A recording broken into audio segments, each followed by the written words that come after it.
মা ৯টা অবধি ঘুমোয়।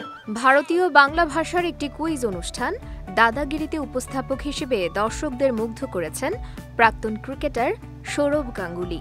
তবে কিছুদিন থেকে সামাজিক যোগাযোগ মাধ্যমে নেটিজেনরা বেশ আলোচনা করছিলেন টেলিভিশনে একেবারে অন্য রূপে দেখা যাবে সৌরভকে। এবার সেই জল্পনায় যেন সত্যি হলো। শুধু দাদাগিরি নয়, এবার বাংলার বিগ বসেরও সঞ্চালক হচ্ছেন সৌরভ গাঙ্গুলি। এমনকি চ্যানেলও পরিবর্তন হয়েছে অনুষ্ঠানটির। একই চ্যানেলের জোড়া শোয়ে সঞ্চালকের ভূমিকায় দেখা যাবে তাকে। ভারতীয় গণমাধ্যমে এক সাক্ষাৎকারে সৌরভ বলেন, জি বাংলায় আমাকে আর দেখা যাবে না, এবার আমি স্টার জলসায়, ওখানেই দাদাগিরি এবং বিগ বস দুটো রিয়েলিটি শোয়ের সঞ্চালনা করব। সৌরভের কথায় দাদাগিরির ধরন বদলে যাচ্ছে।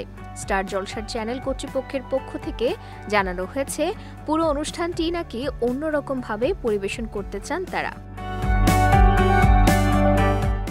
তারকার ভাষ্য, দাদাগিরির পাশাপাশি চ্যানেল কর্তৃপক্ষই জনপ্রিয় রিয়েলিটি শো বিগ বসও আনতে চান। তারা সঞ্চালক হিসেবেও আমাকে ভেবেছেন।